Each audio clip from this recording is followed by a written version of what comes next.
ಟೋಲ್ನಲ್ಲಿ ಸ್ಥಳೀಯರಿಗೆ ಶುಲ್ಕ ವಿನಾಯಿತಿ ನೀಡದಿರುವ ಕೆಕೆಆರ್ ಟೋಲ್ ಕಂಪನಿ ವಿರುದ್ಧ ಇದೇ ಡಿಸೆಂಬರ್ 31ರಂದು ಕೋಟಾ ಜಿಲ್ಲಾ ಪಂಚಾಯತ್ ಕ್ಷೇತ್ರ ವ್ಯಾಪ್ತಿಯಲ್ಲಿ ಸ್ವಯಂ ಪ್ರೇರಿತರಾಗಿ ಅಂಗಡಿ ಮುಂಗಟ್ಟುಗಳನ್ನು ಬಂದ್ ಮಾಡಿ ಬೆಳಗ್ಗೆ 9:30ರಿಂದ ಟೋಲ್ ಬಳಿ ಪ್ರತಿಭಟನೆ ನಡೆಸಲಾಗುವುದು ಎಂದು ಸಮಿತಿಯ ಪ್ರಧಾನ ಕಾರ್ಯದರ್ಶಿ ಆಲ್ವಿನ್ ಅದಾದ್ರೆ ತಿಳಿಸಿದ್ದಾರೆ. ಈ ಕುರಿತು ಸುದ್ದಿಗೋಷ್ಠಿಯಲ್ಲಿ ಮಾಹಿತಿ ನೀಡಿದ ಅವರು, ಸಾಸ್ತಾನ ರಾಷ್ಟ್ರೀಯ ಹೆದ್ದಾರಿ ಜಾಗೃತಿ ಸಮಿತಿ ನೇತೃತ್ವದಲ್ಲಿ ನಾಗರಿಕರು, ಸಂಘ ಸಂಸ್ಥೆಗಳು, ಸ್ಥಳೀಯ ಗ್ರಾಮ ಪಂಚಾಯತಿಗಳು ಹಾಗೂ ವಿದ್ಯಾರ್ಥಿಗಳ ಸಹಕಾರದೊಂದಿಗೆ ಪ್ರತಿಭಟನೆ ನಡೆಯಲಿದೆ.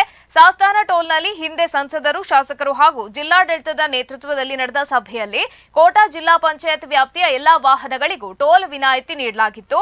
ಕಳೆದ ಹಲವಾರು ವರ್ಷಗಳಿಂದ ಸ್ಥಳೀಯ ಎಲ್ಲಾ ವಾಹನಗಳು ಉಚಿತವಾಗಿ ಪ್ರಯಾಣಿಸ್ತಾ ಇದೆ.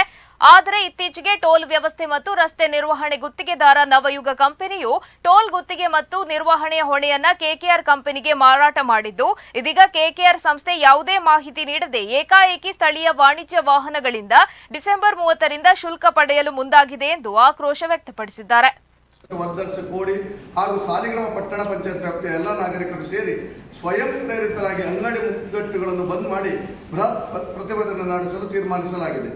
ಹಾಗೂ ಮುಂದಿನ ಹಂತದಲ್ಲಿ ಸ್ಥಳೀಯರಿಗೆ ಶುಲ್ಕ ವಿನಾಯಿತಿ ಹಾಗೂ ರಸ್ತೆ ಇಕ್ಕೆಲಗಳಲ್ಲಿ ಸರ್ವಿಸ್ ರಸ್ತೆ ನಿರ್ಮಾಣದ ಬಗ್ಗೆ ಆಗ್ರಹಿಸಿ ಎಲ್ಲ ಪಂಚಾಯತ್ ಹಾಗೂ ಪಟ್ಟಣ ಪಂಚಾಯತ್ನಲ್ಲಿ ನಿರ್ಣಯ ಕೈಗೊಳ್ಳಲು ತೀರ್ಮಾನಿಸಲಾಗುವುದು.